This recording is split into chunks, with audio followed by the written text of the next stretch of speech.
It's kind of crazy how fast 15 years seems to pass. The world has changed massively in those 15 years, but one thing hasn't. War never changes. 15 years ago, I didn't even know what an Xbox 360 was, let alone what Call of Duty was. It took another 3 years for me to find out what all the hype was about on Christmas Day 2011. It was on that day not only did I properly fall in love with video games and started putting far too much time and effort into them, but I fell in love with making YouTube videos. I remember I had a cheap camera that had a USB built in to be able to move footage directly to the computer, and on the same day I got the Xbox, I recorded my first ever game of Nazi zombies on Nocturne Toten. This really spurred me on to continue playing and continue making videos. I've probably had around 10 different channels, Let's Plays, Lego videos, which just aren't up anymore, but through all those phases in my life and figuring out the style I want to ultimately go for, one thing stuck with me. My love for the Call of Duty series and the Zombies mode. It all started with World at War, but there is so much more to the game than that.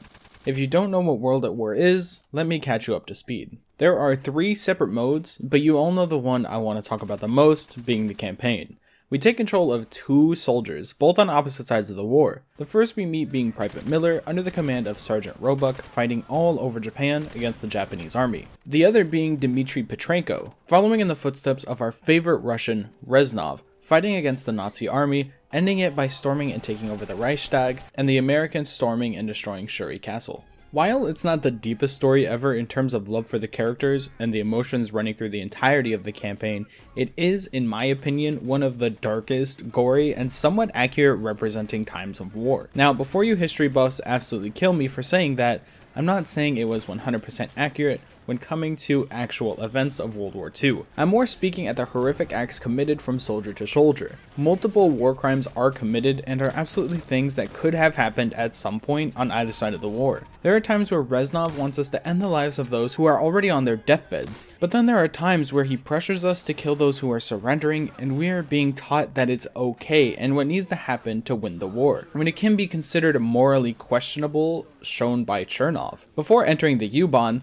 we are told to put down a couple surrendering soldiers, but Chernov is pushing against it while everyone else, including ourselves, are more than proud to slaughter them, lighting them on fire. Chernov is sort of the character put in certain places to ground us, while Reznov is there to spur us on. Chernov is always very combative when it comes to Reznov's morality, and his thoughts on how war should be fought. He keeps a journal to write about the war, what happens, and his feelings about it, holding it close to him, while Reznov sees no need. He wants us to win the war by any means necessary. Like I've said before, killing those who are already injured, a sort of mercy kill, and having the moral ambiguity to killing those who are surrendering, you could look at it from either perspective. Reznov knowing the war isn't over, killing those who oppose him, even if they pose no threat in the moment, they did, not even 30 seconds ago, shoot out and possibly kill your friends. Chernov seeing men fearing for their life, giving up their guns, and trying to surrender just to be trapped in a tight space, cornered like a bunch of rats, whether that's because those men don't want to fight anymore or are out of ammunition and knew they either die or run, is something we don't know. It's crazy how a game out of the Call of Duty series can make you think about moral implications and possible consequences, while some stories fall short altogether. Of course, killing those who are surrendering is a bit of a gray area, which a lot of games fall into, but we see the opposite of that a little later while fighting against the Japanese. Here, there is no moral ambiguity while it comes to the Japanese surrender. It's all a ruse to lull the Americans into a safe sense of security, killing Roebuck and raising the tension as we are now tasked to kill without remorse and destroying the entirety of a 14th century castle. The Japanese come out of the smoke in bunches, raising the tension even higher, not having a clear view, especially when on higher difficulties. I would say it's the best World War II campaign we got from the series, but again, not the most accurate. The entire way through, we are shown insurmountable odds, thousands of soldiers compared to our small group. That basically amounts to us killing hundreds of enemies all by ourselves, raising the tension as we get closer to the end, and along the way, we see some absolutely brutal things. In the first proper in-game cutscene, we see someone get a cigarette shoved in their eye and their throat slit. In the same missions, we not only watch people get trapped and strung up by their legs, but are ambushed by people we thought were dead. On the other side, we are laying in a pile of bodies, watching wounded men get murdered, forcing us to call through bodies of our comrades to avoid being seen. I could name countless times where we see someone get executed and nearly get executed ourselves, but then I would genuinely be here for the rest of the day. Just talking about that, it has to be by far the most brutal Call of Duty campaign, and probably the most brutal game in general, considering alongside the story beats that people just die in incredibly gory ways. People when shot can just spontaneously combust, heads pop, legs and arms fly off. When you burn someone with a Molotov, they look completely fried when you get closer. There is no real line Treyarch wasn't willing to cross back then. They made an incredibly gory game that somehow got into my little child hands. The game, also for its time, it holds up pretty well in my opinion. The atmosphere they built throughout the game and the models for the buildings are great. The walls, instead of just being single layer bricks or drywall like the average American home, have layers of brick and wood that are distinguishable from each other. After finally going to Germany myself, the streets of Berlin and the Reichstag are all modeled incredibly well. Of course, these days, the Reichstag has been majorly renovated, and I visited it, and it still holds up. The destruction may not always be perfect, but the little things that you can interact with add to the experience. Burning flags, or being able to knock the eagle off the wall in the Reichstag, are just tiny details that didn't need to be there, but I'm happy they are. Other things like walking through hallways in places that have seen war, water pouring in from over your head as it rains, or a pipe could have burst. The water effects aren't perfect, but they are leaps and bounds above those around this time, and even today, some studios still just don't get water right. They built such an amazing world with the atmosphere of despair being captured in the way it needed to be to tackle such a difficult subject as war. The collectibles also perfectly match the atmosphere and what they're going for, and are something I could see people actively collecting while fighting a war. I know in the Vietnam War, the Ace of Spades were used to strike fear in the people, but in World War II, playing cards were seen as luck. Normally on their helmets, but I could honestly see someone picking up a stack of playing cards from a fallen enemy or a base to keep and collect. It's all very morbid if you think about it that way, but the playing cards also, while fitting the game, much like the intel pickups, there are only 13 of them, which means one in every mission where you are walking around and not shoved in a plane or a tank. But the best part about getting all 13 is the cheats you can unlock, which is incredibly rare these days. But sadly, it's locked behind a long forgotten feature, online co-op. I don't have friends, so these were never used by me. But the multiplayer? I spent far too much time playing the multiplayer, as I'm sure a lot of people did. Even while getting clips and playing to see what it's like these days, I ended up playing for almost 7 hours, and I can say it just hasn't changed.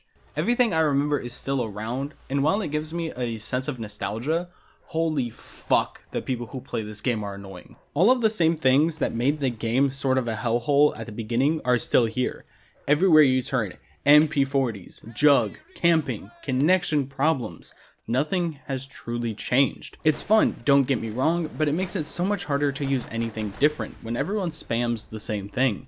But also, that's just a problem with most old Call of Duty games. I sadly don't have my old account anymore, so I'm back at level 1, and the progression is quite simple and easier to understand than anything Call of Duty has done in the last 3 years. I also have to say, at least in the base game, a lot of the maps are far too big to be playable in normal game modes. Since I'm such a low level, I only have Team Deathmatch unlocked, and most would play much better in War, but maps like Silo and Airfield are just huge. And even then, at least on Airfield in my experience, people just fight it out and knocked. The best maps, however, are the smaller ones.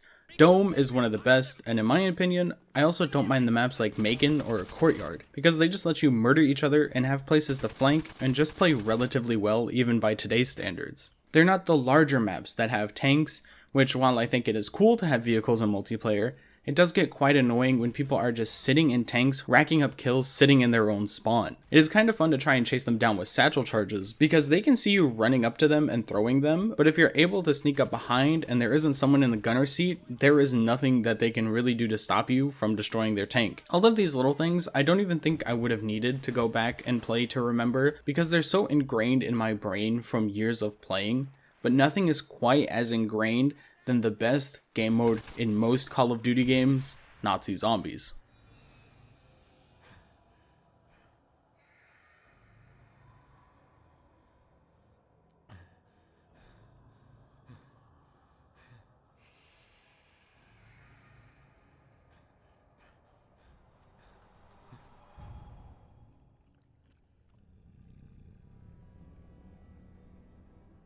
Can you put yourself into my shoes for a second? Like I mentioned before, I had just gotten my first Xbox 360, and I had never touched a Call of Duty game before.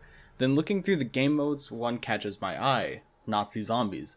I set up my camera unknowing of what was in store.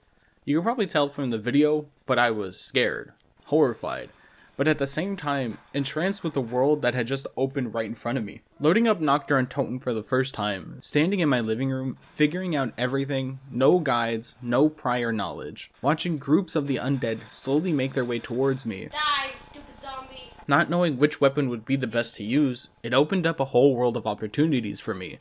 Trial and error was the name of the game. It was also kind of surreal for me at the time, since the map wasn't only in the zombies game mode, but it was a part of the single player campaign, and seeing it from a different light as a young boy changed my outlook on video games. Of course, I do have to admit, Noct is the simplest map in the game, and the rest of the series. There isn't much to it at all. You repair windows, kill zombies, open doors, buy weapons, but there's a sense of wonder to it and a never-ending challenge. Even now, I get a little bit of giddy nostalgia when I play the map and use the mystery box, which is by far one of the most iconic things to come out of the mode. I'm sure most people remember what it was like getting your first ray gun and how tough it actually was to move around such a small map that doesn't have very many places to train zombies, and it only got worse when Verrucht came out. And that has to be my most horrifying experience of my teenage life for the first time I played it. I was late to the party and only played the map around 2016, but having the horrifying screams in the background and just playing in a fallen apart asylum with the tiniest hallways imaginable, it's harrowing. If you're playing with someone else, you're separated from your friend at the beginning.